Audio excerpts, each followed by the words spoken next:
it says preparing the live stream. Do you see the comments as they come in? I think we're on. Oh, Let's hi. see. Hello. Hi. Oh, we are. It's our first live together. If anybody's watching, I Oh, could that's try to so watch strange. at the same I had time. to turn down my computer. Can you guys hear me still? Yeah, I can hear Yeah. you great. Okay. Go ahead, There guys. we are. My God, I see us. We're there. Uh-huh. Hi. Look at. We're there. Whoop, whoop. Imagine. I love it. Oh my It's so goodness. funny. People are probably like, do they not know how this works? We don't. There's one person watching. It's Winging me. it. I love it. Oh my God. Okay. That's so Oh, funny. now I can see us live. Ugh. Nice. We'll figure it out. Well, anyone Okay. that is here already, welcome. As you can see, we are not familiar with doing YouTube Live, but we wanted to come and have this happy hour tonight with Oracle and Intuition and to talk about Leo season because the energies have been very interesting for everyone.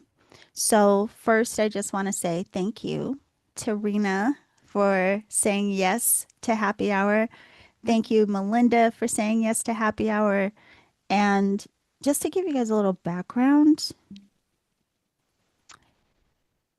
you can work with both of these beautiful ladies. They both are podcasters as well. So, Rena, before we start, can you tell everyone where we can find you about your work and your podcast? Absolutely. Thank you. Hmm. So you can find me at Soleil, SOLEIL -2 moon.com. And I have many offerings on there as well as some products. I offer sound bath experiences where I will travel to you and do sacred sound tent events. I also have distant Reiki sessions that I offer, along with intuitive card reads and yoga. So those are a few of the things that I offer. The podcast is Conscious Consumption on Awakening Airwaves. And you could catch me there. And then Instagram is Soleil, and then it's the number 2, and then Moon. Very, very good. So, And the links, of course, are down in the show description. And then, Melinda, if you could give us a bit of your background, my love. Yes. Hello. I have a lot of hats that I wear, but one of the ones is my Speakeasy Reiki back room in my circus studio, and where I teach belly dance as a healing, energetic alchemy, and as well as circus arts, aerial circus arts, and then Reiki card readings and journaling and juggling in the back room, where you get to explore a lot of creative modalities with me. And I have a podcast, actually now two, Mythic Mel on Awakening Airwaves, where I get into my mythological consciousness through Greek myth and everyday life, and then a new podcast with a couple of sisters from the alchemy circle called Mystics at the Grocery Store, and we just have fun. And I'm happy to be here. I love Yolanda and Rena and the cards. Love them. Yes. And of course, just to say again, you can connect with Melinda. All of her links are down in the show description as well. So hopefully people are figuring out how to get in. I clicked on the link and I had to refresh a couple of times in order to see it live. So I don't know. But if you are here, if you can just say hi in the chat so we know that it's working out there. But in any case, before we get into all of it, just wanted to check in with you both about the energy that you have been dancing with this season. We are in Leo season, just leaving out of Cancer season. What's been coming up or standing out for you energetically? Has anything been going on at the forefront? yeah, Melinda, do you want to go first or do you want me to? Okay. So, no, you're good. So I know for me, I have a lot of emotional things coming up with family right now. And so that's very interesting. I recently had, um, I will just say a misalignment, emotional misalignment with some family, a particular family member. And I was trying to look at it from a different perspective, but I did have some pain around it. I left myself really open with that family member. And I ended up going to bed. This was a couple weeks after the event. I had a dream, and if you've ever had prophetic dreams, you will know like how they turn up. They're different than just regular dream state. Yeah. And I feel like I was doing a lot of work on like the astral plane almost because of the situation that came up with this person. And I was being faced with how was I going to handle this situation? Mm. And I also, in my dream, had seen my cousin on my peripheral vision. And that was a very interesting experience. And this all kind of ties in. But when I saw my cousin, I remember thinking, oh, it's my cousin. He's younger, but it doesn't feel like him. Like it didn't feel like him, but it looked like him. And so when I had, awoke and I went for my walk that morning with my daughter, came back to the house and I decided to do card pull. And so I pulled some cards, and it was really interesting because the situation with the relative that came up was exactly as I had expected around what I was feeling in the dream. It was showing me scales. It was showing me the opportunity to choose, which direction I was going to go with this person. But it also showed me how this disagreement, it was really important for me to create these boundaries with this person, not to overshare, not to leave myself too open with this person. And then the other thing that came up too is I had pulled a card for my cousin that I had seen. And what was funny is it came up with the card uncle. And it was my uncle that had passed like quite a few years ago, that is, his father, and which would make sense to why the energy felt different, but it looked like a younger version of my cousin because they look very similar.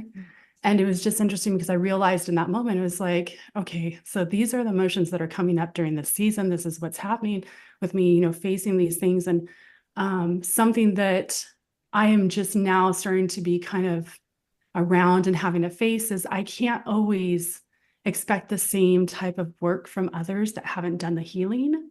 And so with this person, this relative, and how I had felt in that moment with them, I can't expect them to be on that same level or to understand where I'm coming from or these things because they haven't looked at their own, placement with Yeah. that. So it's just interesting because that for me, it's the emotional portion that's coming up for me right now, really strong. So, Yeah. so yeah. Well, a couple of things I want to point out around that. I think a lot of people, when we decide to get into this work, it can be challenging when we almost, I think, unconsciously have this expectation that people are going to respond to our efforts of dealing with what we're feeling and wanting to have these open conversations and all of these things because we've found a different way for ourselves to handle or work through whatever it is. But to your point, we can't project that expectation on other people to respond in the way that we want them to or what we think is most appropriate. So it's good that you recognize that. But just want to ask as well, with everything that you were aware of in terms of your feeling in the dream, what did you use the cards to support you in recognizing? Like, how did I use them? Yeah. So for me, I asked to show me the energy around my dream and then show me the energy around this particular situation with this relative. Mm-hmm. And so that's when I got this, layout of these cards. And then the final one that I had asked was about my cousin in the dream that ended up being my uncle. And I mean, now looking at it, it made so much sense because even seeing it out of the corner of my eye, because I'm clairvoyant. And so that's like one of my stronger ones that comes in. A lot of times it's through like the side. Yes. And so I was like, okay, this makes so much sense on so many levels. But yeah, so the cards for me are really good at clarifying and kind of confirming things or clarifying the situation. Like if I'm just needing that little, okay, yes, this is, what I was experiencing and, everything else. So yeah.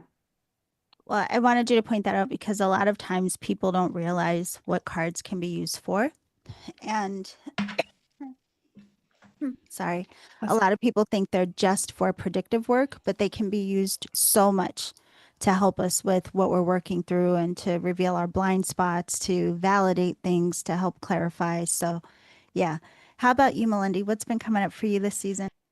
Well, I've really leaned into the Leo season and like the Lionsgate portal that's coming. And like I've really been going, okay, guide me, lions, let's go. Because um, it's true that my midheaven is ruled by the lion. So in my career and in my work, I have been on stage a lot, and that is part of that energy of Leo season. But I've also have this side that's very, I have a Pisces moon, so it's very watery, it's very intuitive and feely, and and I've had in my life a lot of like I'm doing it now, like flow back. I like to flow under the radar as much as I actually perform in my career. My internal private self likes to hide, oddly. So I'm an introverted performer in a sense. I mean, I'm trying not to label anything anymore, but I've just gotten to this point where I'm like, no, take me, let me shine completely. Even all of this, even my Pisces moon can shine. Even that, and I can, I can just let it out. So actually, I've been like sharing and posting, and just this is what I love. This is what I do. This is how I teach people to enjoy performing, even on in my work as a circus coach and belly dancer. I train people to perform literally on stage and to get over being nervous about it.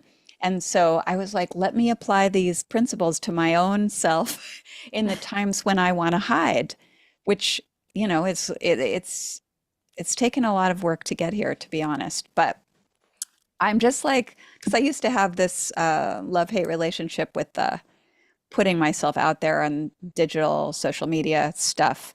Now I'm like, who cares? This is what I love. I'm doing what I love. I'm living a life that I love, that I've built, and I'm gonna own it, and I'm gonna talk about it, and I'm gonna whatever. So I'm really leaning into the season and allowing just and trusting the energy of the season is carrying me in this way, and here we are. So I just, so I'm really embracing the Leo aspect. And it's really funny also because I have a intuitive kind of like, I always use a lot of imagery when I teach dance. And one of the images that I use is of, we have our hands out to the side, and I'm in belly dance a lot of times. It's just like they're out. I can't imagine. They're out and they're resting still, but they're not stiff. And so I bring in the images of two lions at your sides, your hands laying gently on their mane, and you're taking energy from their life. There's these incredible beings next to you. They're there, and you are in between them. And that is literally what Lionsgate energy feels like. So it's that's what I've been feeling for myself. I've been noticing that about myself. I've been leaning into it. I've been not overthinking it, and I'm just going for it. And I'm encouraging others to do the same. Yeah. And, cards are a big, daily part of my life. And I've used them for just about everything. I use them in my creative life a lot. I use them to plan classes. I use them to make dances. I rarely use them for predictive, actually. I do look at the energetics of situations and see what comes through, in terms of something I'm thinking about and planning for in the week ahead. I can pull a card and kind of that helps me orient my thinking and feeling around it, sending energy to the situation, Reiki, sending Reiki to the future, to that to harmonize what's to come.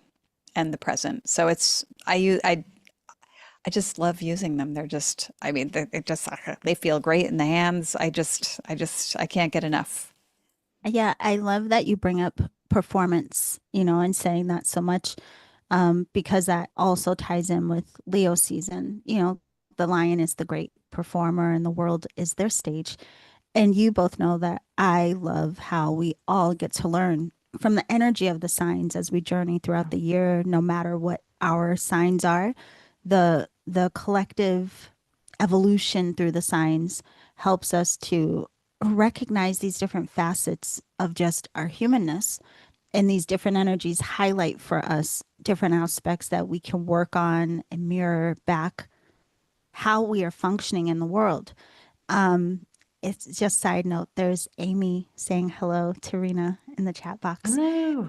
So, um, but the thing is that this season is asking for a lot of us to really look at that relationship to our sovereignty, our own lion or lioness energy. Do we have that confidence of the lion to stand in our authenticity and really be comfortable in the exposure, the sharing of our gifts and our talents?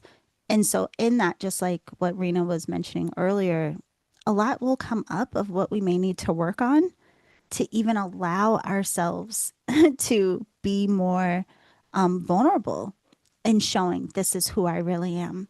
So, that's not unusual if any of these things are coming up for us in this season and this time.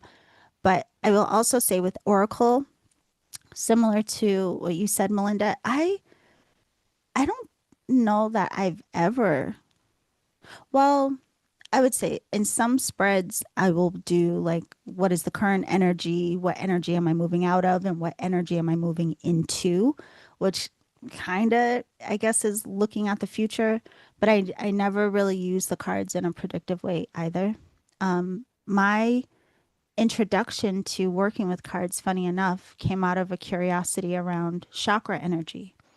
And so I was introduced to a card deck that focused on chakra energy. And so that was my intro. Like, oh, what is the Nice. energy that we're holding within our energy centers? And that was, you know, my little foot into the rabbit hole. However, now I like to look at the energy of everything. I like to look at the energy of my thoughts around my feelings, the revealing of what I may not be comfortable really exposing to myself. So cards can be incredible mirrors, but the different cards themselves can also be these individual teachers for us. So I want to ask you guys, first of all, a little bit about how you choose decks, what it is about decks that call to you. I know that, Rena, you have probably as many decks or more than I do. Wow. I hate to admit, I have at least 50 Oracle, 50 Tarot, and I've cut myself off. But could you share with us, how do you choose decks? And if people are curious about working with them, what really jumps out at you about them? Yeah. Melinda, do you want to take this one No, first? please, you start, honey. Okay. Yeah. Okay, sounds good. So for me, I just move through with them intuitively. So whatever I'm being drawn to. And sometimes it might be because, okay, so I'm a little crazy and I love the YouTube unboxing videos. I will watch them. It's like one of my favorite things to do. If I have time, I will like sit down while I'm eating and watch unboxing videos of mass market decks, of indie decks, like you name it. I get so excited. I have my huge wish list on my phone. So if anyone wants to buy me a present, it should be a deck. So, but no, for me, I will literally just go off of what I'm feeling from them. So there might even be, I have had a deck before where there was a particular card that really called out to me. And I was like, I need that deck because of that card, because the message was so strong. Yeah. There have also been other decks that I have picked early on and even recently, just depending because of the keywords, maybe something in it that I was like, okay, this would be really beneficial to have working with these other decks. Because a lot of times when I'm doing readings for someone, I might have up to 10 decks that I use. Mhm. It depends on what I'm doing. but because I do kind of pull depending on what I'm feeling there. I also would say when you're going to purchase a deck, think about what it is that you're wanting to look at for energy, because there are going to be decks for different things. You could purchase decks that are great for doing shadow work, and you could also get decks that are great affirmation decks, or like you were talking about, even the chakra decks, like they have like the color scale ones where you could, get these different color cards, like color swatches, if you will, with the keyword and everything. So it really depends on what you're wanting to look at, what you're wanting to draw in for energy, and that kind of thing. So yeah, I would say that. Yeah, no, that's great to point out because I think, again, until you dive in and you become familiar with it, a lot of times people are only familiar with the decks that might be popular, or they don't know that there are all of these options where decks can be very specific to the kind of energy you're working with. Like you could get a relationship that, I mean, a relationship, a deck that focuses only on relationship energy. You can get a deck that, you know, is more, oh, well, we'll get to tarot later. Anyway, how do you choose decks, Melinda? I choose decks also intuitively. I go through stages of, I am in nowhere near like the amount of decks that you guys have. I think I'm really into monogamy with decks, serial monogamy, you know? Like I just like I have an intense, deep relationship with a deck Yeah. for a long time.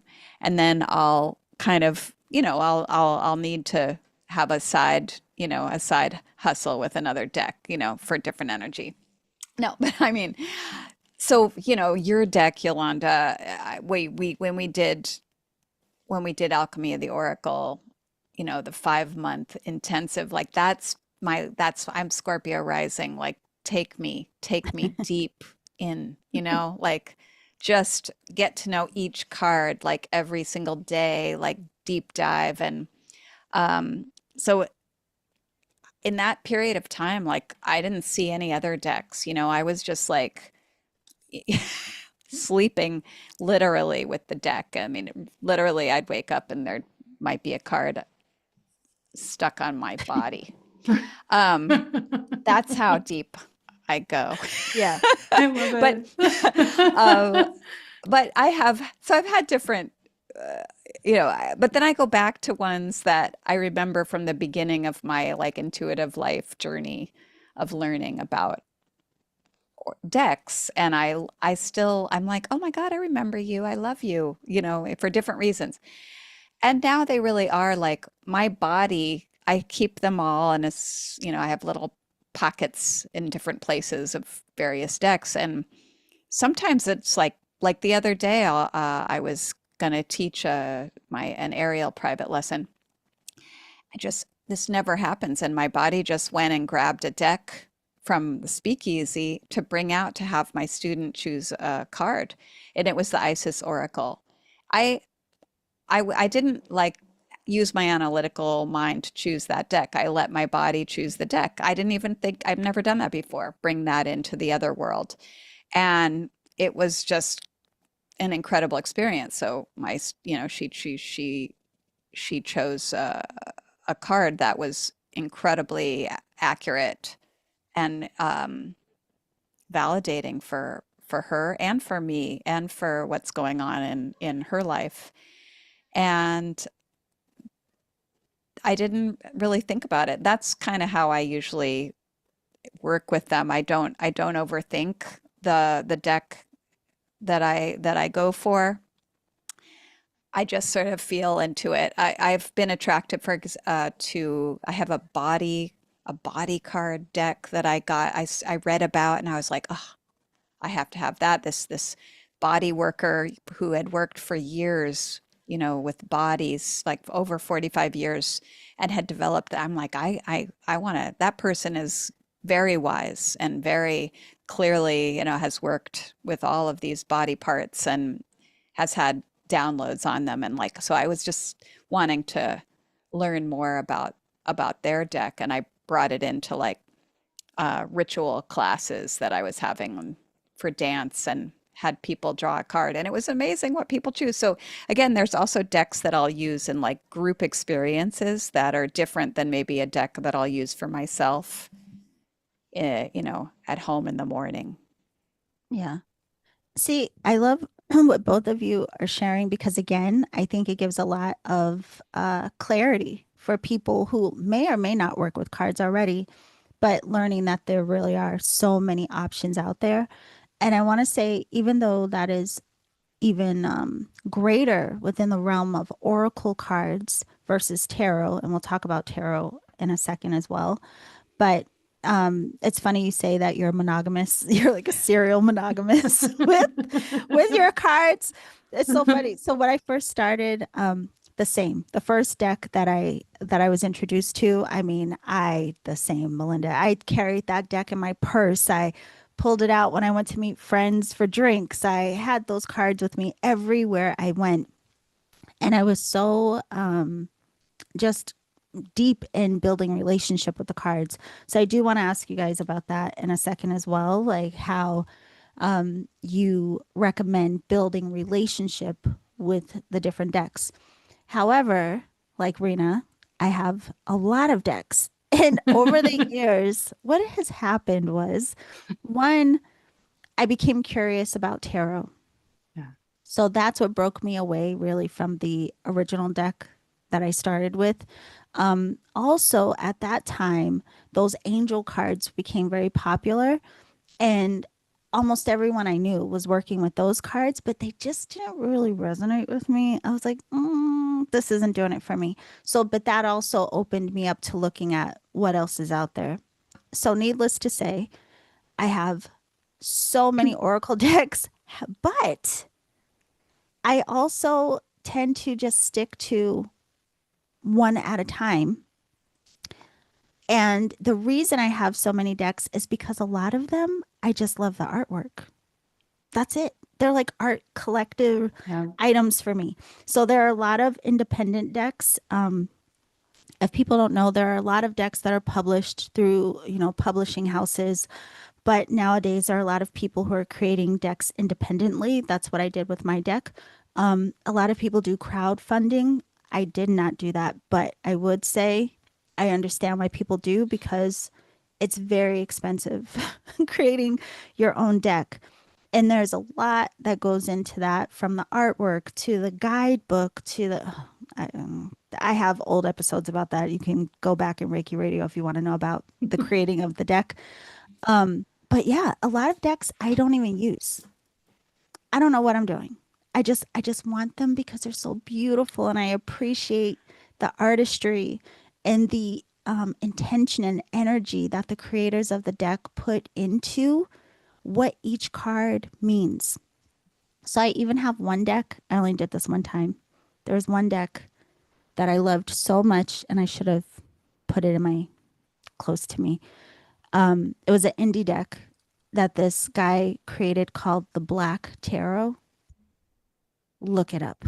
Okay. It's from years ago, but Okay. it was an indie deck and he did crowdfunding. This is one of the most beautiful decks you will ever see, ever.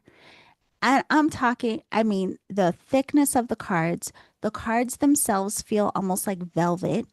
The artwork, just every detail, even when the deck came in the mail, it was like wrapped in black tissue paper with a ribbon and oh my God. It was expensive deck, but it was worth it, right? So several years later, he came out with another deck, and I can't remember what it's called, but instead of being all black, it's all white and gold. And so I bought two of that deck because I was like, I'll have one that I can actually use and one that I can keep like just clean as my collector's item. So anyway, there are so many different things that draw us to decks.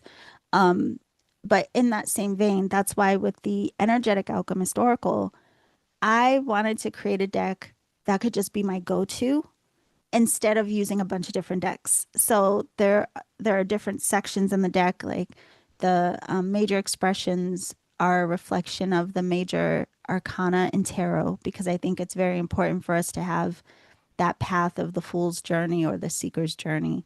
There are chakra cards. There are realm of duality cards that really point to this realm of duality that we're contending with. And then there are element cards that point to the different aspects of our function. So my deck was really created with energy workers, seekers, empaths, everyone in this arena in mind, in case you want to be a monogamous reader like Melinda. But anyway, so could you talk about that? Like how do you build relationship with your cards? And could you talk a little bit about why? Like what difference it makes to be familiar with a deck versus maybe working with a deck just cold? So I've actually done both ways, but only as of recent. I had won, gosh, it was Christmas time, but I had won a deck from a YouTuber that I watch that does a lot of the unboxing videos. But anyways, so I got this rock pull deck that I had wanting for a while for shadow work. And when I got it, I pulled it right out of the box. I shuffled it and I pulled a card, and it was like a match to like Yeah. what was going on, which was crazy to me because that was the first time I had ever done anything like that. My normal process, I will say normal, I don't like that word, but my process for me when I get cards has evolved through the years, because I definitely have a cleansing process. And there are different ways to cleanse. Some people like to smoke cleanse, which is something that I've always done. But my cleansing is a little different now. I use a little bit mixture of my energy along with using selenite crystals. I have a huge block of selenite under my bed that I sleep with. And so I lay them on there, and then, I give it a few days, and then I'll usually merge my energy with the cards. But I like to familiarize myself through holding them to my chest, feeling the cards energetically, but also like flipping through. And yeah, that's kind of my process for me now. Like I said, it used to be a little bit different. I used to do the whole smoke cleanse thing for cleansing, and then would literally spend time, looking at the card, and then would occasionally like look up through the guidebook for each card and stuff. But I don't do such a long process now. I don't really need to. I found that I just work better intuitively with the cards, especially because a lot of the cards that I go to now, I'm finding that for me, imagery is stronger if I like rely on my intuitive side. Yeah. So Yeah. I like that because I want to get into too, we'll talk about in a little bit about symbolism. I'm taking notes so I don't forget what we're going back to. What do you do to build a relationship with cards, Melinda? Well, I dance them. I mean, I literally dance them. At some point or another, they're going to come in to like, I'm going to connect with them just visually, but then I'm going to meditate with that vision and bring it into my body. And then usually I will see a dance in my mind, and or explore whatever the body position it takes me to, so I can embody the card energy. And then I feel more complete with the initial relationship. Because Yeah. again, it's like I I like to feel it on many, many different levels. So I really feel like I come into relationship with it that way.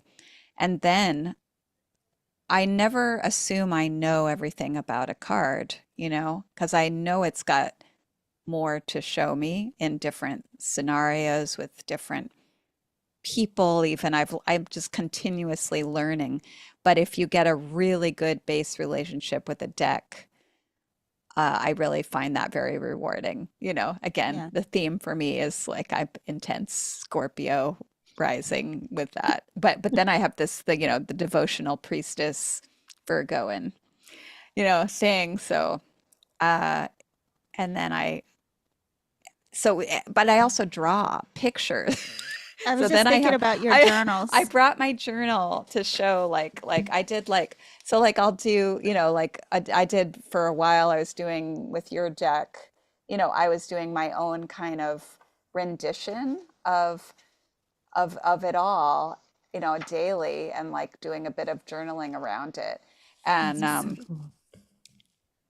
and then I'm in a whole nother set of connections could arise that I didn't even think of before. I love to be surprised always, and I'm always open to that. So yeah, I just like work it through in a lot of different ways. Sometimes it'll be journaling, sometimes it'll be drawing, or it just never gets old for me to work with even a card I think I know well. It's always going to show something. No, it's Yeah. so true. And that's really good advice. I think back to when I first learned to read Oracle, I also took the class with the creator of the deck. And that was the first, again, intro into reading Oracle. And I don't remember if it was because she told us to, and I imagine she did, just remembering her personality. But there was this exercise of getting to know each card. So her cards, each card had a character, like a person that had a fable, or like a fable with what is the story of this character on the card. And so going through the cards one at a time to really understand the energy of their character, their personality, that was a big help for me in working with other cards in the future. So the same is true. I always recommend, like what Rena said, connect with the cards energetically. Sometimes just shuffle them. You could be watching TV and shuffling the cards just to build like an energetic resonance between you and them. It reminds me of when people do psychometry, like when someone goes to a psychic to read the energy of someone who's passed away, and you bring an object that that person wore a lot, like a ring or a photo of them or item of clothing. We build this energetic resonance with things that we are in contact with a lot. So just being in energetic connection with the cards, like Melinda said, you could sleep with them if you want, shuffle them, do all the things. And I think Rena also said you bring them to your heart center even Yeah. to help balance. And there's cleansing that goes with new decks and all of these things too. But then at some point, while a lot of decks come with guidebooks, it is very important to get to know them in a more personalized way. So if there's a deck you do feel drawn to, it's worth it to take the time to work with one card at a time. So, like, yeah, read what's in the guidebook, that's fine. But then really meditate on the card. See how that energy of what that card represents shows up for you throughout the day so that you can start making these mental connections of, oh, this is how else this energy can play out. Or think about people that the card reminds you of. Whatever the story of this card is, does it remind you of something you went through or about someone in your life? All of these kinds of things really help to get so familiar with the deck that you aren't afraid to read. Like you don't worry Yeah. about, oh no, do I you stop thinking in readings, because that's what gets a lot of people caught up. They get so worried about memorizing and if they're going to be right or wrong that they move out of their intuition. Yeah. Whereas if you build a relationship with the cards and they become as familiar as someone you know very well in your life, now there's nothing to think about. You Yeah. just let this energy talk to you. And each time you pull a card, even to Melinda's point, the message could be different every time, depending on the energy around the situation, depending on the position of the card, what it's representing, the question that it's answering. So definitely taking the time to get to know the deck is very beneficial when you want to start truly reading and gaining some clarity and insight. Do you mind You, if I add yeah, go something? ahead. I So saw you on the something, edge of your seat. yeah, I got really excited because of something you said. Yeah. So just talking about that and the whole getting to know the card, like your intuitive is going to be the strongest. And it shows up for everyone differently. So like as you get to know yourself and get to trust yourself as far as intuitive gifts and whatnot, whether it's you're noticing that it comes in through a knowing or whether it's something that you're hearing or you just you have the words in your mind or you're seeing something, a visual thing. And the reason I want to bring that up is because recently I did a read for somebody, and although there was a keyword at the bottom of the card, I was drawn to a particular image on the very top of the card. And I Yes. was like, no, it's this image that's coming through strong. And this is the message that I'm meant to share. And sure enough, once I started sharing, it was like there was a huge synchronicity there for this person. And it was a message from the other side. And it was like, okay, that's what that was. So, that trust part too of however it shows up for you, but acknowledging that it's not always, what the card was meant to be by, the author and the designer and everything. Yeah. Well, So the I love trust when you shared that.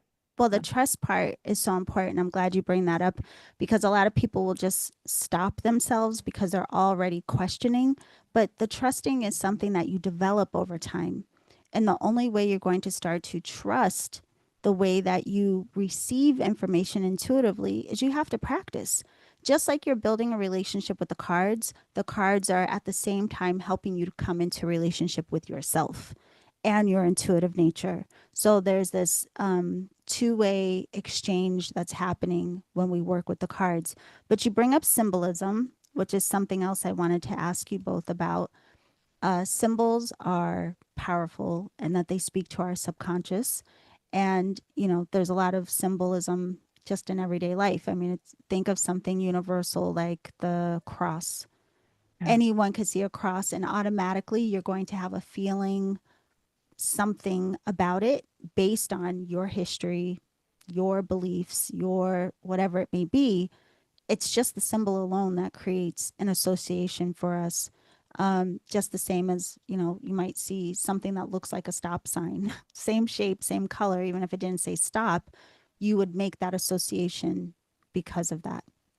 So in Oracle and Tarot, the imagery, the artwork is very important. It makes me also think about art that was used to uh, hold and preserve alchemical teachings, teachings of alchemy and hermeticism.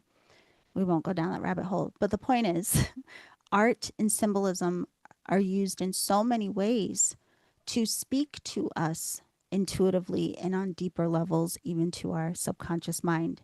So allowing yourself to go beyond the words, like Rena is saying, you do open yourself up to really tuning into what you're being drawn to and how that symbol is translating for you. So just one last example. I know a lot of people recognize butterflies in real life. Like if you see a butterfly, some people think it reminds them of someone who has crossed over. Some people will see 1111 and that has some kind of meaning to them. We all have some kind of correspondence between a symbol and what the message is for us, right? So Oracle and Tarot act in the same way. So could you talk a little bit about your working with symbolism and if that's something that really stands out to you? And do you have any examples of how those translations have taken you beyond the guidebook? Yeah, so I could actually draw it back to that card that I was just talking about for that person, because there was a lot going on in the card, but the feather at the top was very strong to me. And it was a darker feather. And I knew that there was something with this person finding feathers or, something having to do with that. And then come to find out that was the case. That They had been finding feathers every day for the past 7 days, crow feathers, in fact. Yeah. And like, if you know anything about the message there, you're like, oh, okay, this makes so much sense, you know.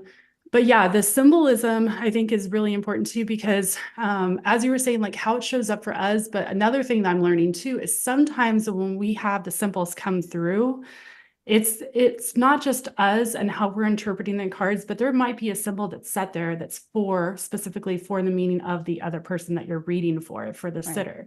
And so that's really interesting too when that stuff comes up, because we all have our own association with certain things. Like you were talking about the numbers, like numbers are a big one for me. Just because I work with a lot of numbers, I see them a lot. I mean, I get insane amount of like synchronicities with numbers like on the daily. I'm just like, whoa, this is crazy. Has anyone else seen this? You know? So yeah, I think that it's not just how it's showing up for us, but then also that other person that we're reading for. So when if we're reading for ourselves, obviously that's different. If we're reading for someone else, then taking both into consideration, because what does the symbol mean to you who's reading for the other person? But then also, is there some symbolism for that other person where they might have a different association? Maybe there's, I don't know, like you mentioned the cross, everyone has a specific meaning with that, but maybe that cross, the particular look or, what is showing up was something special that their grandmother wore that, crossed over or whatever. So, just something like that. Well, So, you bring up another good point with the difference between reading for ourselves and reading for other people is not being afraid to ask questions, because a lot of times people create a lot of nervousness for themselves thinking they have to know everything when reading for someone else. And a lot of times, to your point, there is a translation that is meant for the person receiving the reading. So if you do feel called or drawn to a certain element, or even if you're hearing something and it doesn't make sense to you, don't be afraid to ask the person, does this mean something to you? And you may be really surprised at how that opens up not just the conversation, but the reading itself, and can really unlock and shift the direction of the reading from there on. So don't be afraid to ask questions as you're doing the readings. Yeah. How about you, Melinda? Anything about symbols? Yes, symbols speak to me. And, like the lemniscate, for example, which is the figure eight on its side, which is, I mean, it's basically it's a symbol that guides my whole dance life, for example, the figure eight hips. But it's when I see that symbol, and I feel into the pathway of energy of it, and usually like you guys were talking about, I might, if I'm sitting with somebody, I might be talking about their flow and whether they're feeling in, the flow of their life, or, or if there's maybe somewhere they feel stuck. And I do engage them on that level, like asking, how they are feeling and seeing the symbol. How do they feel about that flow of energy? And again, I talk about how it moves for me, and then do they resonate with that, or what does it bring up for them? Because again, the cards the cards come up for a reason, and if it's for you, it's for you. If you're sitting with someone else, it's for them. And then their insights are very profound, for them. And they often are noticing things about a symbol that even I've never considered. Same thing. So they're a great little portal into consciousness. And so it just depends. Like I when I don't know about a symbol, I usually go again diving into it, doing research on it, and then feel into it energetically. And I love to be able to talk about symbols and share with people, but then also hear what their perspective is, how it's coming through for them. Because it's in the end, that's who it's for. I truly trust the cards that come for the person in front of me. Mm. And I'm often blown away and really surprised, but also not surprised, by how accurate everything is. Yeah. It's and if it's a star that's upside down, it's going to sometimes be about people not trusting in themselves, or perhaps feeling out of alignment in their life, and perhaps being uh, attached to things that are not healthy for them.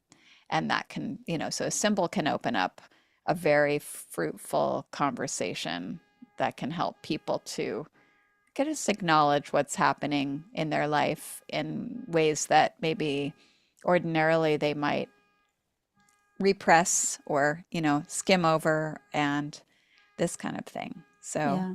yeah. Well, I love that. It's funny. Turtle put in the chat box Two of Pentacles because you mentioned the Lemnis Gate. And yeah, I mean it's incredible how much we can get just from one symbol, let alone all of the symbolism in a card. And then again, one card, each time you pull it, something different may jump out at you about that card. So you really do want to relax as much as you can when you're doing readings and imagine that you are so connected with the cards themselves. And again, allowing them to speak to you, to reveal to you, rather than trying to think and figure it out. Don't Mhm. go into an analytical mode, go into the mode of observer. And obviously, there are tools to practice these things. We'll get to that later. So, we're almost an hour in, and I do want us to get to tarot.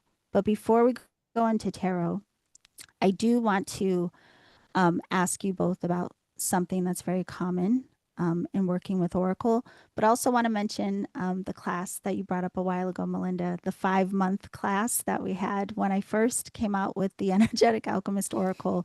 We had a 5 month class, Alchemy of the Oracle, and talk about a deep dive to go into relationship with these cards. I never taught that class again because it was so long, but it was incredible. But it was also blending in how to work with cards as a wellness coach.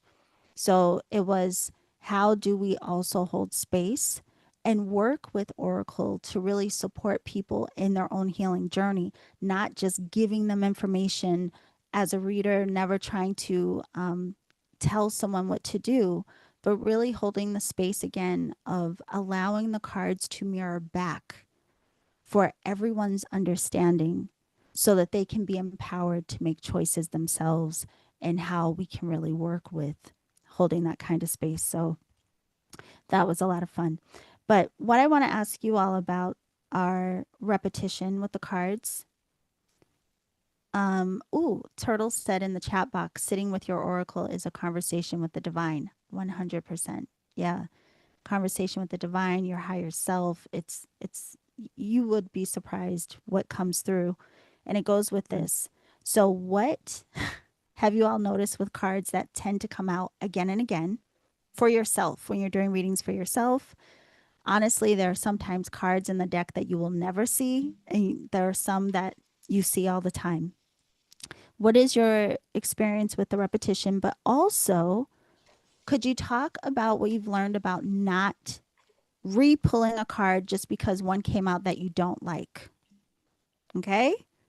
You might get cards that trigger you and make you uncomfortable, but don't just put that card to the side and try to pick something you want. That is not the point of working with Oracle. So, all right. What's your relationship to these two experiences, Rena?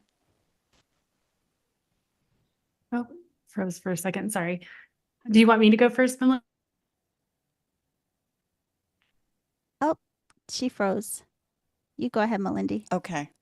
Um, I'm trying to remember when the last time, it's been a while since I've had really a lot of repetition. I've been getting a lot of, wait a minute, let me revise. So that's interesting. When I was at uh, a Reiki retreat with you that you were teaching, Yolanda, and you actually had us all draw a card at the beginning of the week Hmm. and at the end of the week. Yes. I think that's what it was. Yeah. And these cards were really significant to me and incredible. And then I kept pulling the same cards in the months that followed. So that was just showing me that the Reiki experience and the attunement was with me.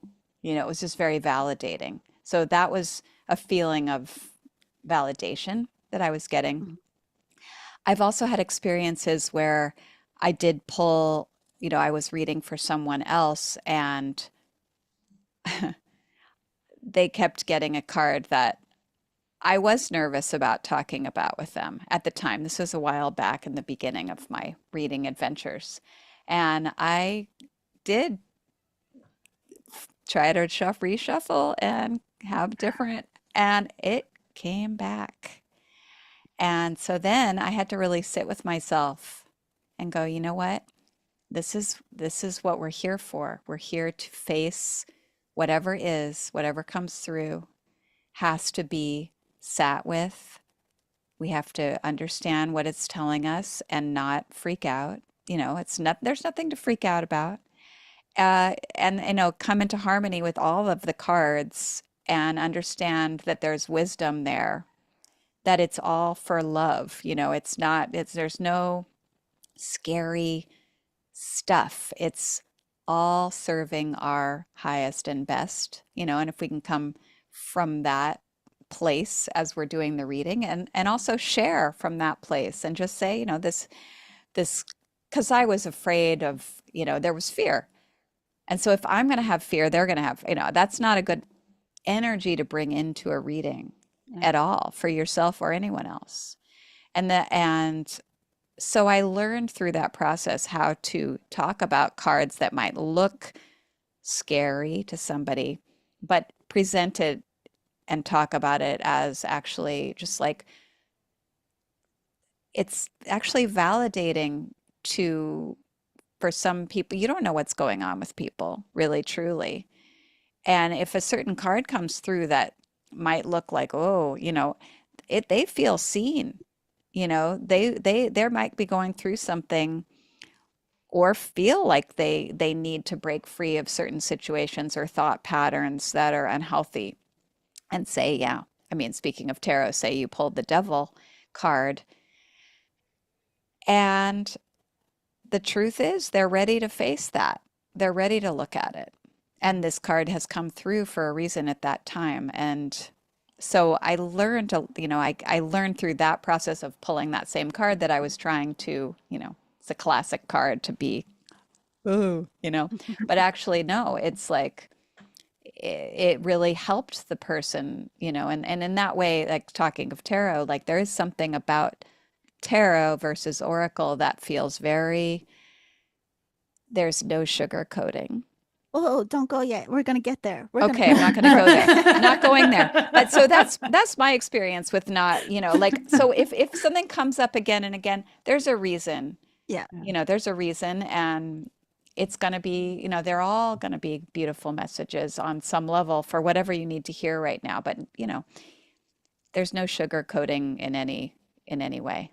Yeah, and it's not helpful, to be honest. I mean, it's one of the things I tell people to consider, when we want to avoid telling someone what is coming up, really, where is that fear coming from? And acknowledging that we're going to potentially project our crap onto them.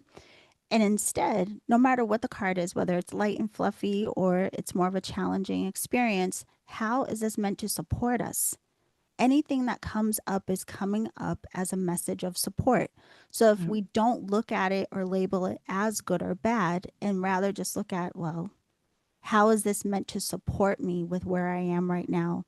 Or how is this meant to help me understand with more clarity, new perspective? How is this meant to help me expand in any kind of way? Because our perspective is always key, even in the delivery of the messages. So, and again, we don't have time to go into all the detail of delivering messages, but it's something to be mindful of. And I love that you bring up too, Melinda, that, we don't always know what's true.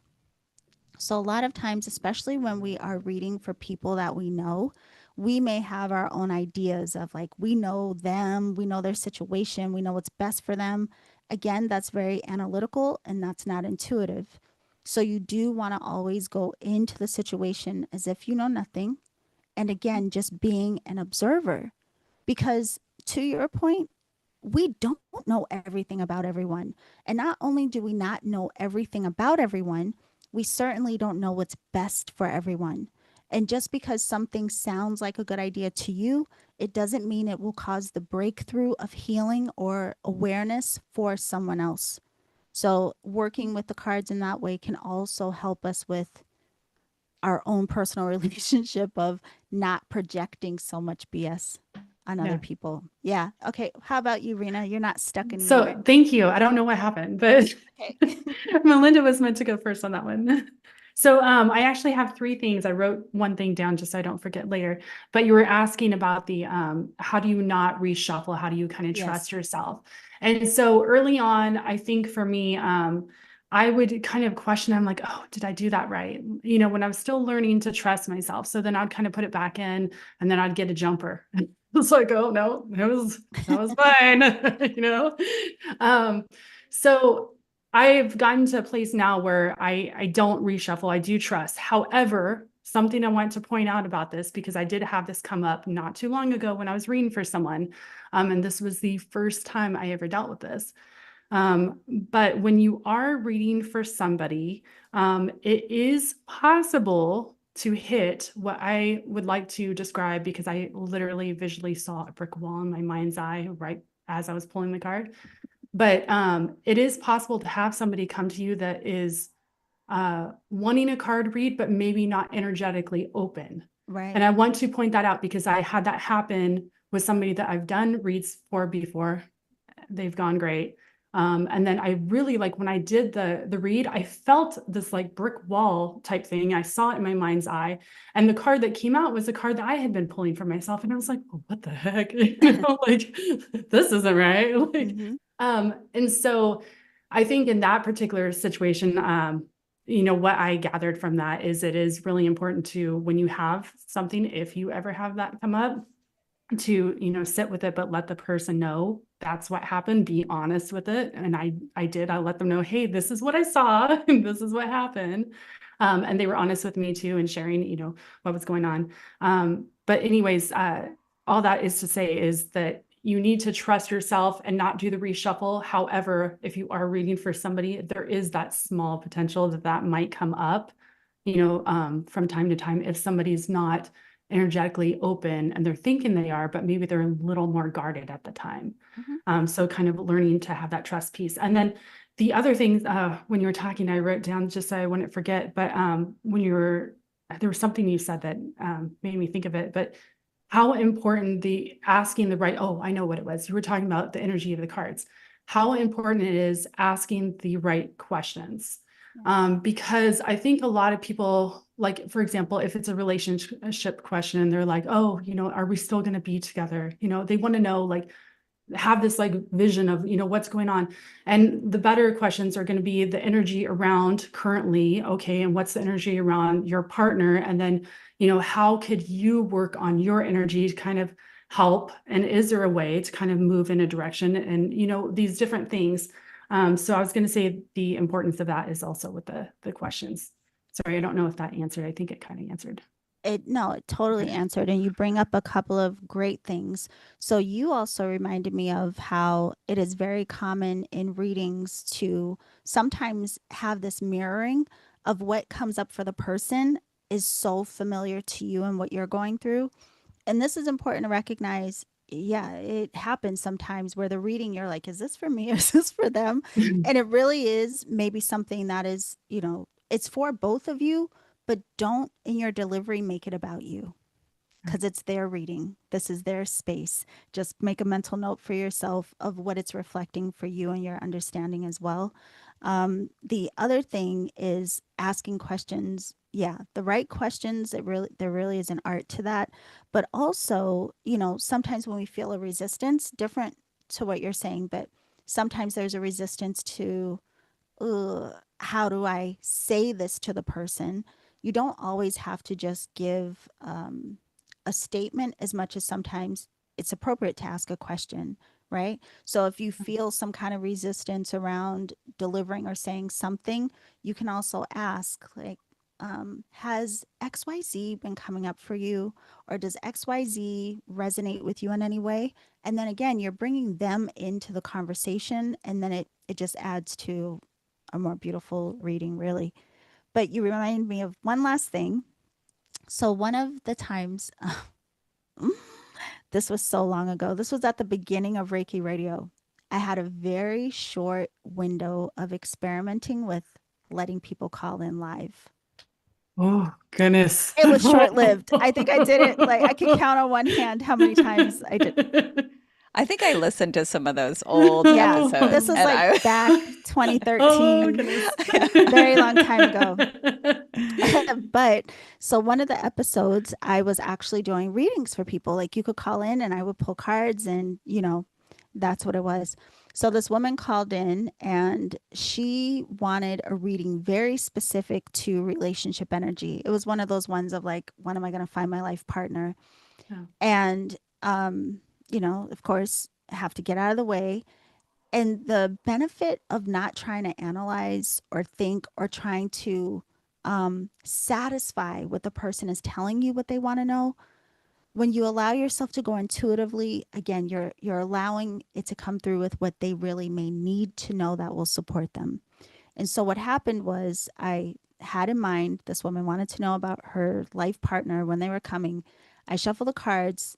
I don't remember what the cards were, of course, but what came through was this really strong feeling about something that had to do with her relationship with her father. And Mm. not only that, something came through about her father being a crossover, that he had already passed away. So you can imagine this is delicate. It's live. I don't know this woman. Just, oh gosh. And I asked her, I just asked her, this is the energy that's coming through. Does that make any sense to you? And then this whole conversation opened up around her relationship to her father. And that energy then was corresponding with why she had resistance to allowing herself to be in partnership. So Yeah. it actually Yeah. circled back around to what she wanted to know, but the pivot, the path to that seemed different than what she was asking. So again, working intuitively can be very eye-opening. You'll get a lot of experiences you wouldn't expect. Could I ask you ladies a Yes, question go about your ahead. reads? So, do you guys ever come across where you are so emotionally invested in getting your answers that you're like, I just need to go outside and somebody else do this read for me? Because most Oh, of the time I have wonderful spreads. I get the answers I want, but occasionally I get those ones where I'm like, I might have to step aside for this one. yeah. For myself, I will say, oh gosh, for myself, I think for the most part, I'm really short with my readings. I'm like, I'm in and I'm out. No. I'm not doing some big, See, I do like big big. elaborate. No, I do that for other people. For myself, it's just like a real like peekaboo. Like, what? Just give me one little I love clarifier to help me. that. However, if I do want to know about something that is emotionally charged, 100% Yeah. I go to another reader, because no matter how much I practice and all these things, I know there's a potential of my own attachment and therefore my own projection of still of what I want the reading to be, Yeah. instead of allowing it to be the truth of what is. So I 100%, when I want clarity, it's something important, I go to another reader that I trust and say, "Hey, can you do a reading for me?" And yeah, yeah. Yeah. But if it's something simple, pimple, I'm just pull a couple cards, I'm in, I'm out, and yeah, it's okay. Yeah, I mean the same. I will always get support around emotional charge stuff Mhm. and just I know when I'm not in my kind of neutrality and I can't read from a space that's emotional. Yeah. Have to get to that space. So yeah, especially when so you have to have a dedicated team of people that you can reach out to get that neutral reading. And I don't want somebody who's gonna also just like I want a neutral reader. Yes, I don't want somebody to tell me what I want to hear yes, to just try to make me feel better in the moment. I really want to hear that neutral and unbiased intuitive read because that's what's going to heal the best in the end. yeah. And it's one of those things too. I mean, just in our own lives and on our healing journeys, we have to be mindful of if we do that in general. Like, do you tend to call the friend that is just going to validate you because you just want, like, someone to rah rah shush boom bah you? And how do you respond to people who really do mirror back to you what might be true and what might be uncomfortable? Because that can even be an indication of, are you even ready for a reading? Because, I tell people, don't even go to the cards unless you are ready for the truth. Yeah. Otherwise, it's really pointless. So if you really want to know the truth, you really want to know what's going to support you, you're really okay with, this is uncomfortable, but how is it helping me? Yeah. Then work with cards. Okay, so that's a great segue into tarot. We have some beautiful chats in there. I'm sorry I haven't been reading all the Hey. chats, but I do want to say this is live. We're an hour in. And so before we hop over into the world of tarot, are you two okay? Do you need to take a break? Do you need to grab water, go to the I'm bathroom? okay. Are you okay until the sun So has good. set This for is you, like the Melinda? best I know, this party is so fun. I could Okay. ever. This is like my dream party. Yeah, me Yes. too. I love My matcha it. and Oh, my that sounds so my good. gals. So Okay. Yeah. I had my ginger and ginger and turmeric tea that I made, and then I put a little kava in it. Listen, we were So talking, if you missed the very beginning of this, I was saying that we should have this weekly happy hour. This is like a yeah, I new love this. version of happy hour. So, if you are enjoying it, then we'll be back for some more happy hours. Yeah. Yeah. So, anyway, we'll get to that. So, Oracle, I just want to point out what we did mention before. There are Oracle decks for everything you can imagine under the sun. They all have different points of focus. They all have different types of artwork. If you love animals, you can find decks that are animal focused. I mean, just anything you can imagine, there's an Oracle deck for that, including some decks are related to pop culture, but that happens on the tarot side of the fence as well. So the difference, some of the one of the, a couple of the main differences between tarot and oracle, a lot of people have a fear of tarot because of some of the cards in the deck. Although we're going to debunk that about the scary cards in tarot. But tarot also is a very specific system. So there are 78 cards in tarot. There are court cards. There are the major arcana cards. There's a very specific system to tarot. And now, because this work is so popular, unlimited number of decks. You can get decks of tarot that also have very unique points of focus in terms of artwork.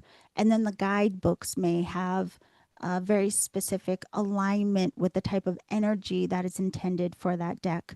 But tarot tends primarily to always have 78 cards. Again, the court cards, you have the major arcana cards, and there are different suits within the tarot and all of these things. So it is a very, I want to say, organized system of divination. But let's talk about it. So, did either of you have any hesitation around tarot? And do you work with it now? How do you feel about it now? So for me, it wasn't so much the hesitation. Well, I guess a little bit. But I was more drawn to oracle cards and always have been. But I did get, I can't remember who was my first deck, but I got a very expensive tarot set that was some wood tiles. And that's when around the time that I started working with them, whether it was my first one or not. But for me, it has been a little daunting because I don't have the best memories. At time I get a little bit of mommy brain. And so like sometimes I'm like, which one is that again? Wait. I have to ask just to clarify. Yeah. So are you saying you got a deck that they had cards and there were wood things? Were they No, runes? so the tarot images Uh-huh. were actually on it would be Like, like smaller than a domino size to give you an idea, like maybe yeah. half the size of a domino, and the image was on there. And then it Oh. had like the number, and then it would have, the image of Mhm. like, for example, Seven of Cups, one of my favorite cards. But anyways, so it had like, that going around, and then you could go ahead and go to the guidebook if you needed to. But they were tiles. So they were like little wood tiles that were, I don't know if she like engraved them or how it was, because it was a Yeah. smooth top and it had like color to it, but then it had like this really cool like two-tone wood. Interesting. I don't Okay, know. go ahead. I'm Yeah, sorry. Yeah. sorry. No.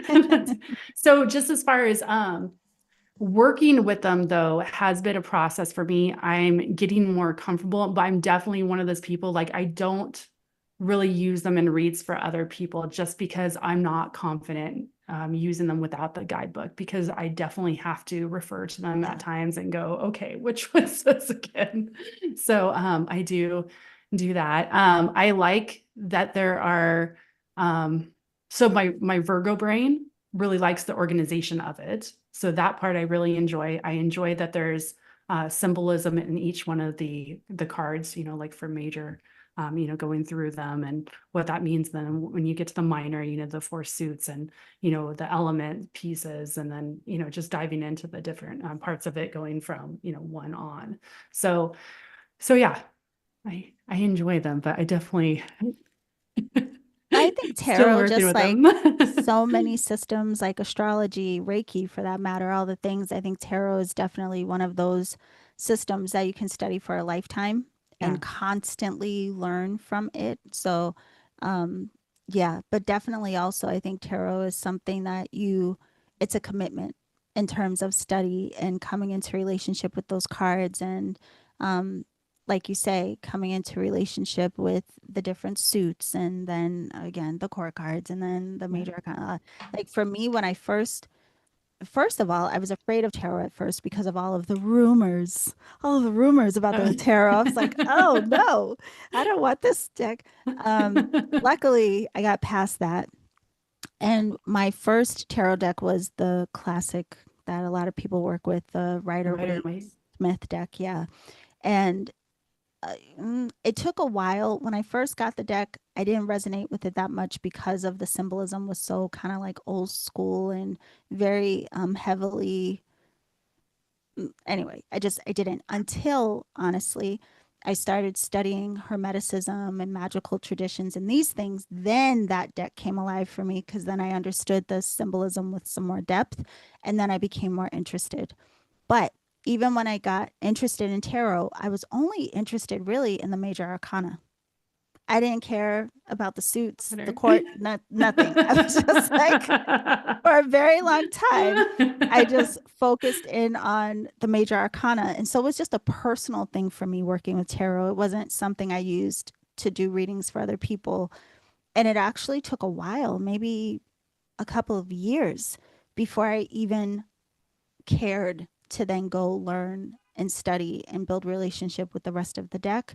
And to this day, like I could use tarot to do readings. It's really rare that I would.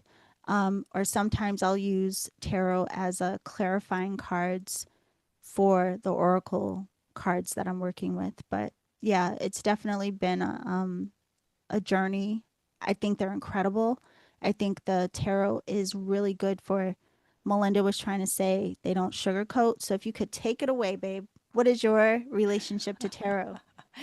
Yeah, I love tarot. I love working with the Rider Smith Waite deck. Yeah. And I was first gifted a deck by my body worker and good friend who's very intuitive. Hmm. And this is years ago, and she's like, "I think you're gonna work well with these." And I had always been, I'm a scholar. I'm a medievalist. I have a PhD in medieval French literature and worked with illuminated manuscripts. And, so I love a deep dive. And I knew that they were an invitation to a lifetime of study. And I was just drawn to that. So, um, but really, I really got into the systematic study with you, Yolanda, and I think you were teaching tarot in the alchemy circle. We had a whole session, and it's just like really understanding the fool's journey. I remember definitely having feelings and reactions to cards, like, ooh, the image, all of that happened, but also at the same time knowing that there was more to it than my initial reaction and that they had something to show me. And I still, they are still magic tools for me. And so, yeah, I'm still I'm always a student of them, but I do use them in readings with people. They have been incredibly, they just kind of come, and it's uncanny sometimes about what comes through for whoever is sitting for me with me. And also have used them as a clarifier, like if I'm doing Oracle but I'll start with tarot and have Oracle be the sweet gift of support because tarot is like, look, this is the way things work in the universe. These are the natural laws of how things are. And you have to come into harmony with what is. And it's not always easy. Can you accept that? And you have to be willing to you have to be ready for that. And some people, it's just not the time, so that's okay. But I, I like, I definitely want to work with people who are interested in the deep dive and are interested in really looking at themselves with not with compassion, because there is, the love is at the heart of tarot too. This compassion is there. It's just, again, it's not the kind of friend that you call up and hope that they're gonna be like, oh, it's gonna be okay. Yeah, no, it's gonna be like, okay, well, like what steps do you think you have to take to, where it helps you find your power in a different way. So I really, yeah, I love tarot. Well, there's a couple of things again that are brought up with what you share. I love what you both are sharing. I do want us to get to some of the scary cards so we can talk about the beauty within those. But when you were sharing just now, Melinda, it reminded me of sometimes even the soft cards, the friendly cards can be triggering. So imagine, for example, if someone's going through a really hard time and they're attached to the story of suffering and they just want someone to validate, like, oh, you poor thing. But then like, say the star card comes out, like the star of like hope on the horizon, and think that might piss someone off for you to be like, oh, well, that's going to take a turn, right? So really truly, again, that neutral state, that intuitive state is so important to the type of conversation we're having between the cards and the person. There's more than just reading the cards. You're also reading the body language. You're paying attention to so much when you're in an exchange of energy and doing readings. But again, doing readings for yourself is a whole nother ball game. But so let's get to, one other thing. I want to make sure people who do readings or want to do readings for others are very much in their, I want to say, be in your authority in terms of you are the one holding space. So don't let anyone force you into thinking you have to do a type of reading that you might not be comfortable with, or trying to force you into giving answers that they want rather than, again, dealing with what is actually coming through. So there's a lot of communication training that goes around holding space for readings as well. But another thing you have to think of, what is your personal code of ethics when doing readings for people with or without cards, not just with cards, but sometimes people will be like, oh, could you tell me what's going on with Bob? Like they want to know about everyone else around them and not them. Mm-hmm. And so there really is an art too of making sure the person understands this space is about you and your energy and your relationship to the situation, your relationship even to Bob. What's most important is the effect of what is going on with your own frequency, your own perspective, your own choice. So just keep that in mind as well. It's not a space to be like a energetic peeping Tom, but more so, how can this support the actual sitter Yeah. and having understanding about their own relationship to different energies. So, unless you have something coming up, anything coming up around that? No? Okay. Can we talk about the scary cards? So, Melinda, you did mention earlier a lot of people are like, tarot, no, the devil. You brought up the devil. So, could you talk a little bit about how this card speaks to you and how you view the energy of that card? Yeah. This card is, it's to me, I see beyond it, at this point. I see through it. I see how the lovers are within this card. I see how this card is an opportunity to look at what stories you're telling, what unhealthy habits are you attached to, what unhealthy relationship are you feeding? Are you allowing yourself? Where are you outside of your power and your own harmony within? And so it's it's that it's looking it's just coming through to look at how can you love yourself more, and and facing the ways that you take yourself out of that self love. And so that's the way that I play with the devil. The devil is it's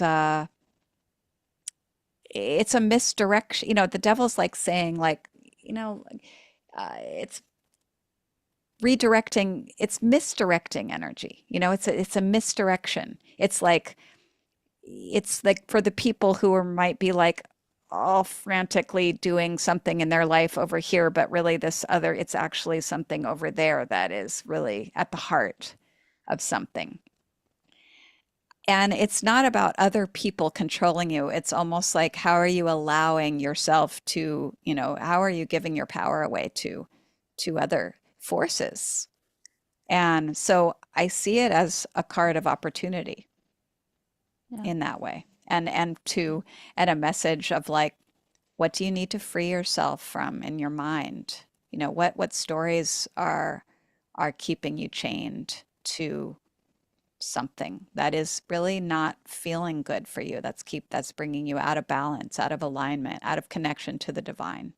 The Yeah. star is upside down, pointing down. It's in the wrong direction, but it's also connected. Again, it's connected to the lovers. So look, every time I see it, I'm thinking about that other card, as it's in conversation with, you Yeah. know. So that's how I see. And it depends again on who it comes through for. Again, intuitively, how what the message is. But like in the end, like that devil is no foundation. It's not sitting on any foundation. It's an illusion. And it has gray wings, which are actually the color, of neutrality. There's something in there to learn. Yeah. There's nothing to be scared of.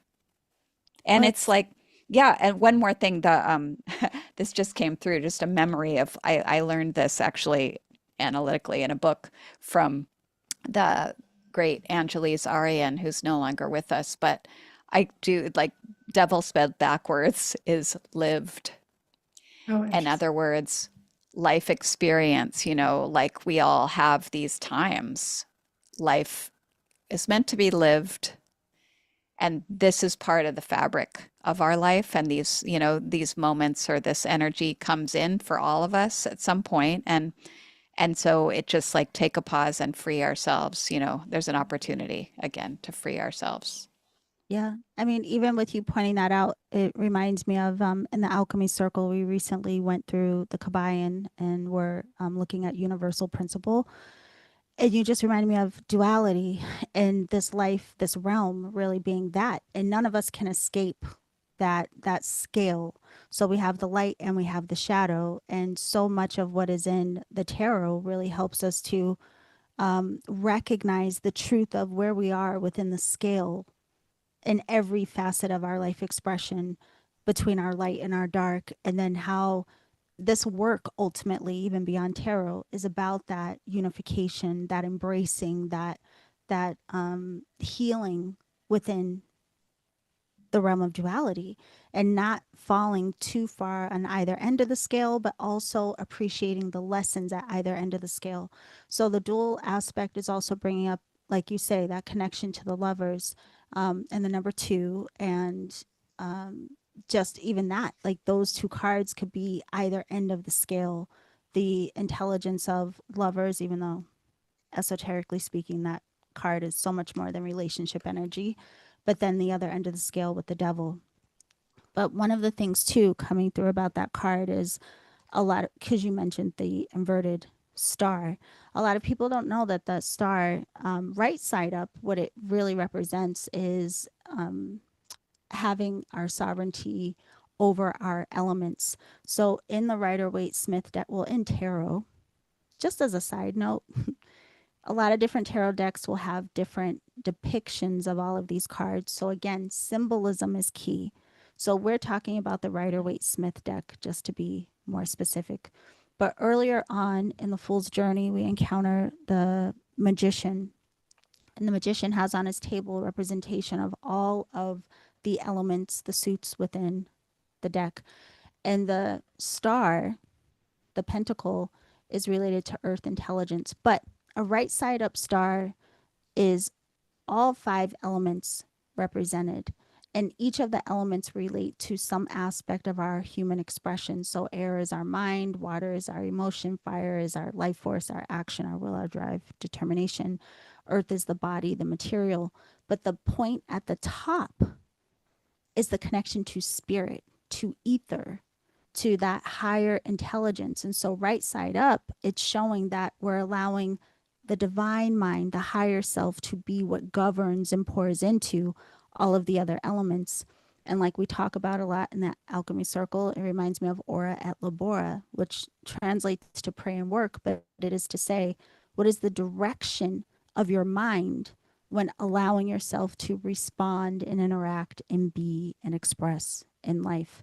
So inverted, as it is on the devil, it is pointing to that's not higher intelligence that's governing you. You're being governed by the material realm. You're being governed by the fear, the doubt, the worry, the attachments, the stories, like all of the BS that we're learning through. So it's also important in this work to realize none of this is meant to be like something's wrong with you, or you're living life incorrectly, or oh, you stupid human. We came here for this. And what value is being presented to you and what you are learning within the scale at any given time, and where can you modify, purify to harmonize your relationship to light and dark, embracing both as true so that they can come back together. There's the work of your alchemy. Yeah. So, do you have anything about the devil card that you want to share, Rena? You look like you're in deep thought over there. Oh, sorry. No, I was getting lost in your guys' words. You Oh. both were saying so many beautiful things about that card. And I'm like, God, I really need to, because I'm not super familiar with tarot. Yeah. I definitely use it, but like I said, that's an area I definitely need some more time with. But I actually had a different card in mind when you were talking about kind of scary cards. So I don't know if you Oh, want me to well, wait to before share. we go to that card, you'll start us off with that card, but I also, Melinda used this word to describe the devil. And actually, in my deck, the devil is the illusionist. And that's why, I mean, it's really pointing to so many of the illusions, the veils of illusions that we are working through. And more times, 9 times out of 10, they are self imposed, our own attachments and stories. And so the devil, again, remember with all of these cards, the symbolism and a lot of the characters, it's very archetypal. So, like, you are the devil. You are the one creating your own illusions. You are both aspects of what is represented by those lovers who are now in chains. So, again, what stands out to you in these cards and how does it speak to what you may be going through at the moment and what needs to be revealed. All right, my love. Go ahead, Rena. What's our next scary card? God, I just love how you guys talk about that card and how you explain. So both of you are just so beautiful. Um, sorry. So the one that actually came to mind for me is one that I've had a lot of experience with, and that for me is the Tower card. So I, no joke, like November, December time, like 3 years in a row, would just get this Tower card, and I'm like, oh, buckle up, because I knew that big things were coming. And on a physical level now, so I'm going to talk about our actual physical, surroundings. Yeah. For me, something that I noticed, because for me, when those major arcana cards show up in my life, it's always a big way. It's not like it's the underlying energy of what's going on. It's like it always shows up like boom. So for me, when the Tower card was coming in those 3 years in a row, I literally had things breaking down in my house, and I'm not exaggerating. I had my washer breaking down, and just, our espresso machine at the time, and just different things. And it was like, what the heck? But what for me, I really discovered through that is every time I had these Tower moments where it felt like there was a tearing apart, kind of breaking down what was no longer working, it was getting to the inner truth, getting to that piece that was really important that we needed. And so yeah, for me, it was the Tower card was a scary card, but no longer for me now. I'm like, oh, there's a deep truth getting ready to come out. It's going to show its way, and it's going to be like, hey, Yeah. So yeah. Yeah. I have so much to say about that card. What about you, Melinda? Yeah, it's another one of those cards that I see as an opportunity. It's something being broken open somehow.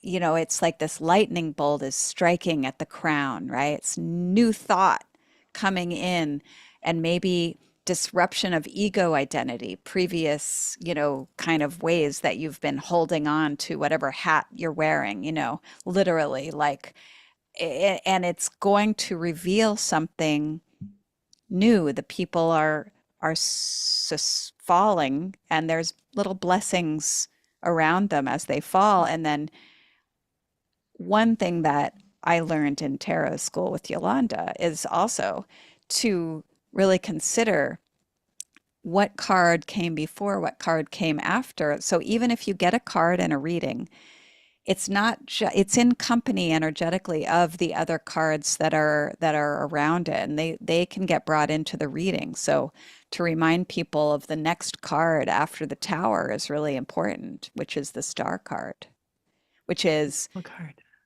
it's just a beautiful, it's just like the vulnerability that comes after some major cataclysmic shift, some disruption in life, often brings you to a place where it breaks you open, and then you're able to really receive, and come to a new even frequency and energy of the universe pouring in through you.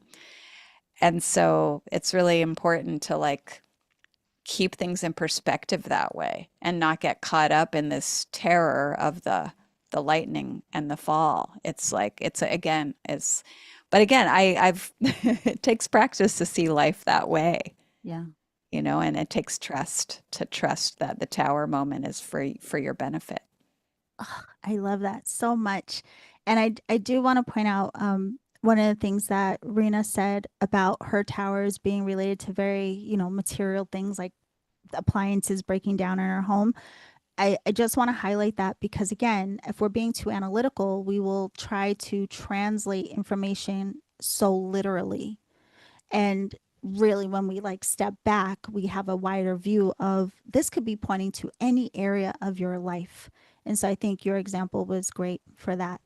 And then, yeah, with what you're sharing, Melinda, this card in my deck is called the Liberator. So that tells you right there what I think about this card. But it makes me think of with the devil, it's kind of you're attached to your BS. You're attached to your BS, and perhaps you refuse to let it go. You refuse to change your perspective. You refuse to see another way. You are addicted to, it could be a substance, it could be a pattern, a habit, a person. There is something that is really feels like it's binding you, and you don't recognize your ability to set yourself free. And so sometimes we push that to the limit, and the universe says, okay, well, let me help you. Let me liberate you from what you seem to not be able to free yourself from. So I see the liberator or the tower is like such a gift of the universe saying, like, you need to pay attention. You need to let the F go. Something needs to change. And we can either do this kicking or screaming, but it's going to happen. Change is unavoidable. And that's, just even throughout our life, like the change is constant. So it's like, how are we in relationship to that in general? Mhm. And again, something we mentioned earlier, how comfortable are you with truth? Like, why don't you want to deal with the truth? Like, that's what's going to help you. If you really want things to change, you really want to have a different experience, we have to look at the mirror to see what is it that I am creating or attracting or allowing to be repetitive in my life, in my cycle. What have I outgrown? All of these different things. So I think these cards give us, again, they're just beautiful mirrors. They're beautiful teachers. They help us to, the song, remember Mary Poppins, a spoonful of sugar helps the medicine go down? That just came to mind. But just thinking of, again, no matter what the card represents, if it's for my benefit, what is the real messaging here? And then, like Melinda said, on the other side of that, we have the star. So we kind of, just in those three cards alone, there is so much life experience that we can relate to, from the devil to the tower to the star. We could insert that in so many different life experiences that we've had. But the beauty is, if you really reflect on that progression, you can see then maybe I don't need to resist so much moving forward and being more interactive with what I'm ready to heal and transform. Do you Yeah. mind if I add something to that too? Please keep adding. So just so I don't scare people off when I was talking about stuff breaking, guys, because Oh, a lot of people probably won't have that reaction. I am notorious that I have like a crazy history with electronics. And when my energy is off for any reason, or even if it's not off, I interact differently with electronics and they stop working. So that might not happen to you if you get the tarot card. But for me, when I've had it go on, it breaks stuff down in the house. but it So could be helpful to just some so I don't people, scare babe. people off. No, there might be some people that are like, oh my God, that's me too. You never know. You could be helping someone. But the other thing with the tower, I forget what you said, Melinda, but it reminds me also of being the empty vessel. So, for those of you who are Reiki practitioners, we talk a lot within the system of Reiki of being the empty vessel, which is essentially saying to be free from our worry, our noise, the congestion, anything that is disruptive or disturbing the natural harmonious flow of life force through our being, which 9 times out of 10 is our perspective and these sorts of things. So the liberator really does allow that emptying of the vessel so that then we can be more receptive to that star intelligence, that higher intelligence that has just been waiting for us to make room for it to come in. So I think one of the beautiful things about the major arcana as well is, well, there's endless teachings within that, but also recognizing that the divine is always expressing as in through you. But what are we doing to prevent full recognition of that? And what is it that we're willing to sacrifice to make room for the illumination of truth? So, the death card just came to mind. So I guess that's the next scary one we can talk about. What do you all think about the death card? And have you had any experience with working with that energy? You want me to go first, Melinda? Whoever wants to go. Oh, Go ahead, okay. Rena. I was just gonna say, for me, death card, I just always think of getting ready for whatever's going to be coming in. So making room, I shouldn't say new room, making room for what's going to be coming in for that new cycle. So for me, that's one that's not scary. It's kind of like okay, we're getting ready for this, but this is okay because it's inviting in what needs to come in energetically. So. I like that. Just like Yeah, to the point. it's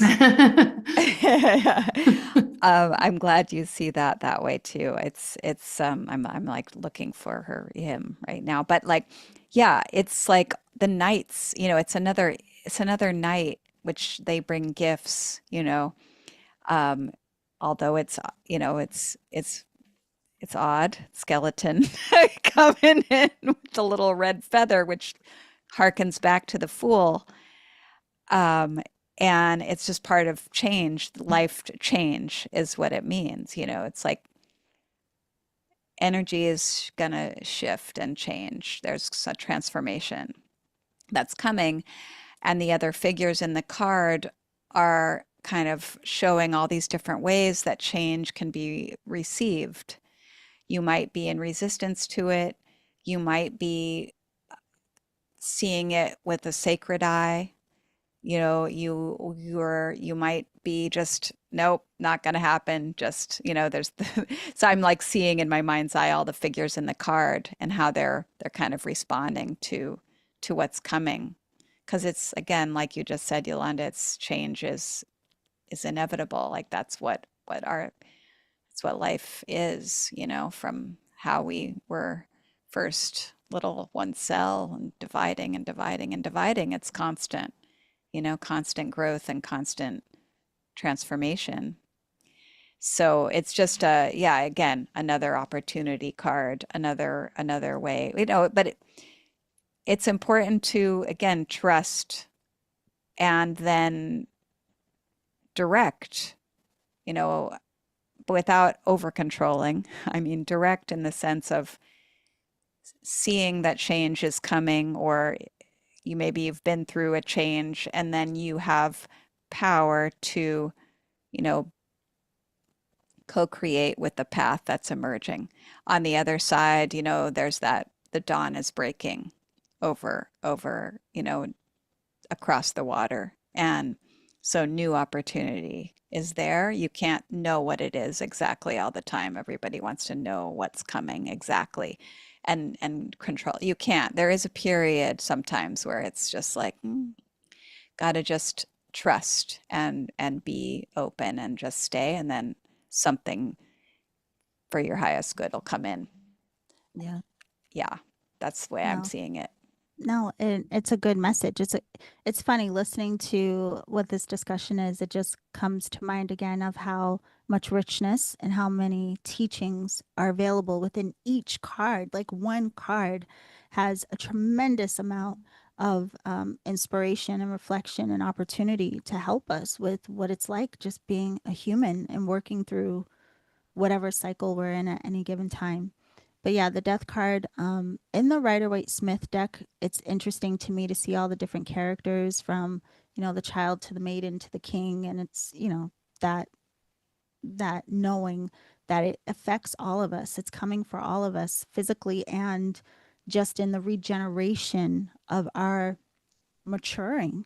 So we're constantly going through these life, death, and rebirth cycles throughout our life. I mean, you could even think now, whoever you were 10, 20 years ago, what was important to you, what was priority to you, the way you identified yourself, who you thought you were. So much of that has probably changed between now and then. And there have been a lot of iterations that have gotten you to where you are right now. So we're constantly going through these life, death, and rebirth, and it's part of our evolution and our growth. It also reminds me of the snake shedding the skin. So in my deck, this is the Ouroboros card, but instead of the characters that are in the Rider-Waite-Smith deck, the four characters represented in my card are all associated with the cardinal signs that are standing almost at the portals or the markings of the changing of seasons for Earth. Mm. So, not just in our personal lives, we also see Earth is mirroring for us who and what we are and how we evolve. So if we look at the seasons in terms of winter, everything falling away, and then this rebirthing in spring, and then this full surge of life in summer, and then fall, there's this act of release. And again, surrendering, preparing for death. But the leaves just fall from the trees freely. The tree is not screaming to attach to the leaves. There's this knowing in the intelligence of earth that new life will come. It's not over. So again, it's a mirror for us to understand it's okay to be, to surrender to the process of your growth, your life, your death and rebirth, the regeneration of what you're coming to know and understand in higher ways.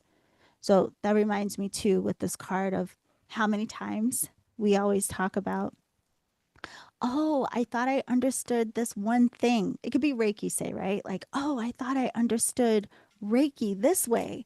And then a year later, you're like, oh my God, I understand it so much differently now, right? But the only reason our minds are able to expand and evolve in such a way is because we don't attach to what was. So we're constantly, again, allowing these cycles of death, of regeneration, of rebirth to happen for the sake of our awakening and really adding to the richness of this journey. So, as we keep saying, I guess these energies support us in more ways. I wonder if this is making anyone curious about tarot. Like, I wonder if anybody will hear this and go, like, "Ooh, I need to get a deck." I Yes, you know. should Or are they running for study. the hills? Yeah, like, oh, okay.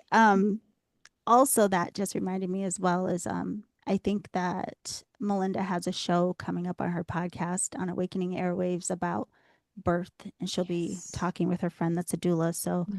again, the link Nice. will be available for you to check that out. But we're rounding out the second hour, and I didn't even ask you guys before we started, so I don't want to go beyond 2 hours. So I just want to circle back to any advice just in general you may have for anyone working with a variety of energies during the season, and how tarot or oracle could be used to really support us in this current phase or stage of whatever we are dealing with. Mm. I think feeling through what's coming up for you right now, Mhm. feeling it in your body, but also feeling it on the emotional level, what's coming up, and then what are you being faced with? If you're having certain patterns come up, that's something to look at too. And then using the cards to kind of help you with the energies around that and asking the questions that could help support that, looking at, for example, what energy will really help me this season? What supportive tools can I look at? These different kinds of things to kind of use the cards for. Yeah. So yeah, Oh, I that's kind of like short that. and sweet one. I No, don't it's perfect. Thank you for that, my It's know. love. How about perfect. you, Melinda? Well, in keeping, like circling back to what we started with, like what this season is encouraging us is to shine and reflect the suns that we are, and to show up with heart-led courage, confidence, in our sharing. And then the cards could be used.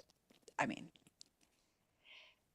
trust yourself, in your shuffling, in your, daily connection to them. If that's what calls you right now, you can use them to ask the question, how can I show up and shine today? Um, and even if the card is not like directly answering in the way that you think, you could just take a moment and see what it might be telling you. Maybe it says insights can come in about what you hold yourself back around in a lot of different ways. And the season is encouraging you to to shine, share, be creative, be in your childlike um, innocence. Remember back to your what you loved when you were a child, and and play with the cards in that feeling like you're a kid again and you're just playing. Don't take it too seriously all the time either. Yeah. Just it's be playful with it all in this season and just see what comes through and trust. Trust. I love this. Trust. So you just reminded me as well, because you're speaking about the energy of the season. Another person in the chat box, Turtle, she's also on Awakening Airwaves, and she is our resident astrologer. And she has did it didn't come out yet. It's this Wednesday. Her new episode all about the energy of June will be out. So be sure here on YouTube, go to Awakening Airwaves, follow the channel, and you can see all of these beauties in their various shows. I almost called you Soleil Moon. Wow. Rena.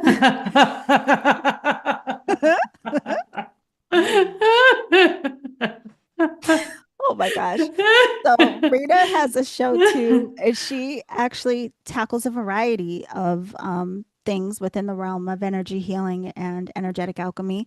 Melinda's show really does this beautiful blend of what is going on with the work that we do, energetically speaking, but she also pulls in the wisdom from ancient teachings from Greek mythology. So that's a really cool lens twist on it as well. We learn a lot through that. And then Turtle, as I mentioned, is the resident astrologer. So she has the energy of June. I mean, July. What month is this? August. Oh, jeez, yeah. Come on, you're with a couple Virgos. Didn't eat yet. I didn't eat. Okay. So we have the energy of Well, that's August later coming in up for August. you this Wednesday. So be sure, again, go to Awakening Airways, follow the channel, and that is great. I want to thank everyone. Oh, it's 555 here on the West Coast. Woo, woo. I want to thank everyone who came live. Thank you for sharing so beautifully in the chat box. I have to go back and read everything you all said. And for anyone else, if you catch this in the playback, we are going to talk about having future happy hours. Honestly, they may not be on the Reiki radio channel. I might put them on the Reiki class channel because we need to build up that channel as well. It's another space to support energy healers. So we'll keep you posted about all of that. Be sure to follow Rena and Melinda. Their websites and social media connections are down below. You can also connect with me. My website and Instagram is below. Because this is live and we clearly don't know what we're doing, the description part has disappeared. So after this is done, I will go back and paste what I put originally as our description. So if you're looking for their links right now, if you're here live, don't worry. I'm going to go back and put it all back. Yeah. So thank you both for taking time. Thank you. Oh, I almost forgot. There, if you want to practice some of the things we were talking about, I have a free Oracle class on Sunday. Can you believe I almost forgot to tell them? Yeah, you gotta know. tell them about that. Yeah. So the Oracle class is on Sunday. It's called the Oracle Codex. And I did it last Sunday as well. We had a lot of fun. And I believe it was 3 hours long. So it's Sunday morning. It's 8 a.m. Pacific, so 11 a.m. Eastern. And bring any deck that you want to work with. We're going to I will guide you through working with what we were talking about in terms of being in relationship to doing readings intuitively. So you are welcome to join. The link for that will also be down in the description. Yeah. Thank you so much for our happy hour, ladies. This was Thank the most you. fun. And it was awesome. This is like the Happy Venus Day.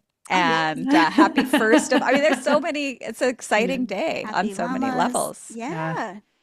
But yeah, I encourage everybody to take Yolanda's free, beautiful offering because I'm telling you, her work and these cards have changed my life in so many ways. And Thank you. it's just, it's just a lot of fun. 3 hours is going to pass in like 5 know. minutes, just like we've just been together. I can't even believe it's been 2 hours. That's crazy. I'm just Smile. sitting here like my child self is like,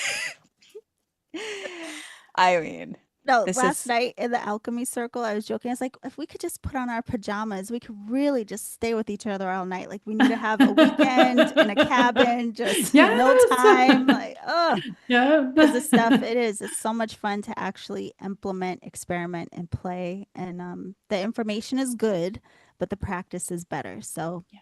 anyway, thank you Yeah. so much. Thank you so much, Thank Rena. you. And again, be sure to check out Awakening Airwaves, and we will see you for the next happy hour. Bye.